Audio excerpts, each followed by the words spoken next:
chaos rising. They were not.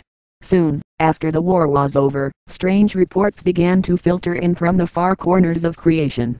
Beings that no one was capable of understanding were appearing. More disturbing still, many similarities could be found between the nameless one of whom Maya had vivid memories, and these new beings. The reports came more and more frequently and became more and more disturbing, carrying tales of the edges of creation unraveling through the power of these beings.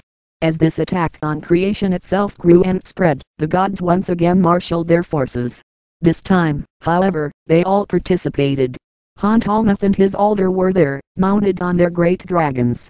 Some gods fought personally, while others, like Eros, Raklotus, and Scarlatti, did what they could to aid in this fight against chaos itself, for by then, it was clear that the enemy was not part of the order of creation and originated from outside.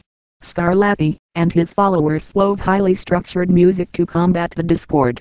It is said that our greatest arias are simply an attempt to mimic the music that Scarlatti wove during this time. Shaden and Glacius came with the shadowy and feared dreadlords. Proteus, Daedalus, Thoth, Vaster, Jaya, Aegis, Phaestus and Matsuhama personally fought against the enemy, driving it back to the fringes of creation. Raklotus created pathways and byways to assist in the movement of forces. Caspian fought in the depths of the oceans of the worlds of creation, calming the excessive storms that this chaos caused and forcing the tides back to natural patterns. Nothing, however, could prepare the gods and the alder for what would happen next. As they were meeting to discuss this disturbing new phenomenon and their progress in battling it, a rip in the fabric of creation opened directly before them. All that could be seen through the rip were swirling lights and colors in no discernible pattern. Suddenly, two sections obtained the smallest sense of order, and immediately separated themselves from their surroundings.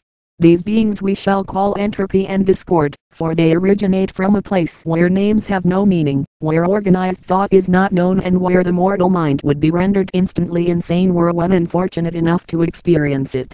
Entropy and discord came through the rip and immediately began an assault upon the gods and alder, a vast collection of the most powerful beings known, outside the Creator.